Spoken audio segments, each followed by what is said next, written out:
In a world of magic and might, where power often corrupts, there existed a fortress of unimaginable strength. Within its hallowed halls resided the guardians. Beings of immense power who followed their creator's will with unwavering obedience. Among them was Aura, a dark elf ranger whose prowess with a bow knew no bounds. Her connection with her creator was profound, her devotion absolute. Yet she harbored a secret, a tiny flaw that threatened to shatter her world. Deep within the fortress halls, a guardian knelt, head bowed in shame. Her powerful frame trembled, not from fear of punishment, but from an emotion she had never known: disappointment. Before her, on the cold stone floor, lay a mangled corpse, a testament to the horror that had unfolded.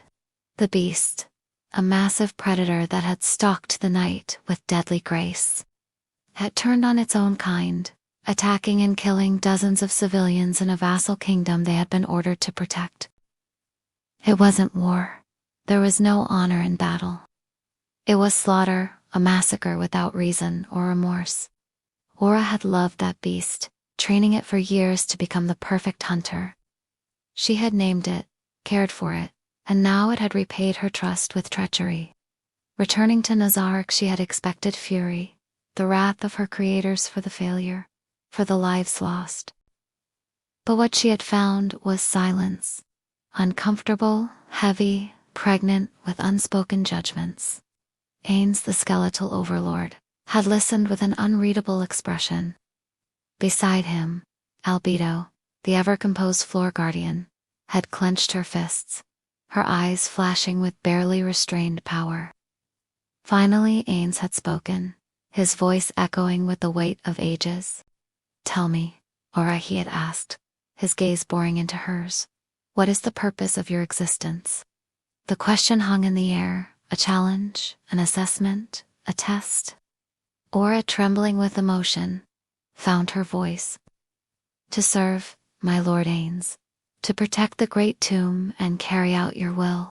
And how well have you carried out my will this time?" The words were a whisper, yet they resonated with the force of a tomb-shaking earthquake. Aura fell to her knees, her shoulders slumping under the weight of his words. "I have failed, my lord.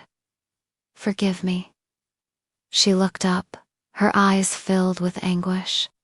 "It was my responsibility to guide and train the beast. I take full responsibility for its actions." Ains regarded her for a long moment, his hollow sockets seeming to peer into her very soul.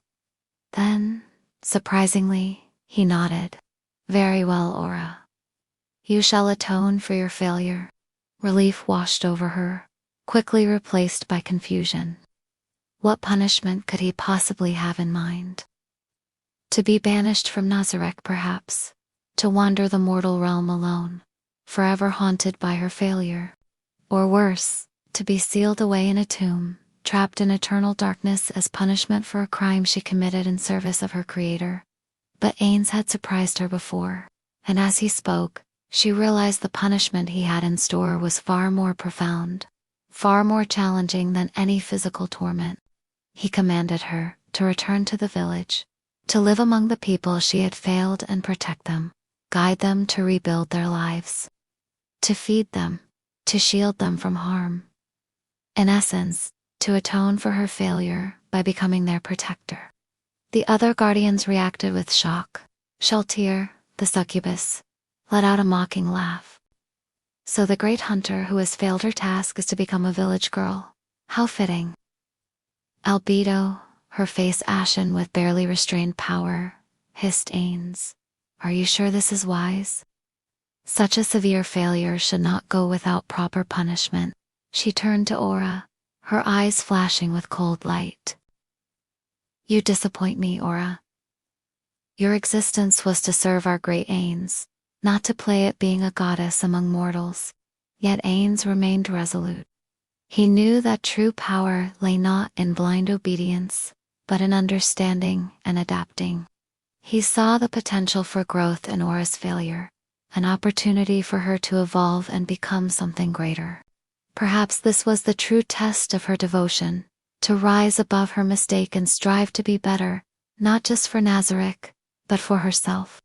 As weeks turned into months, Aura poured her heart and soul into her task. Under her guidance, the village not only recovered, but thrived. She became a beacon of hope and strength for its people, a living embodiment of Ains's benevolence. Nazarick was shaken, not by the loss of one of its most skilled hunters, but by the realization that even gods could falter. For it was through this failure that a new understanding had been born. One that acknowledged the possibility of mistakes, the need for adaptation, and the strength that came from acknowledging one's flaws.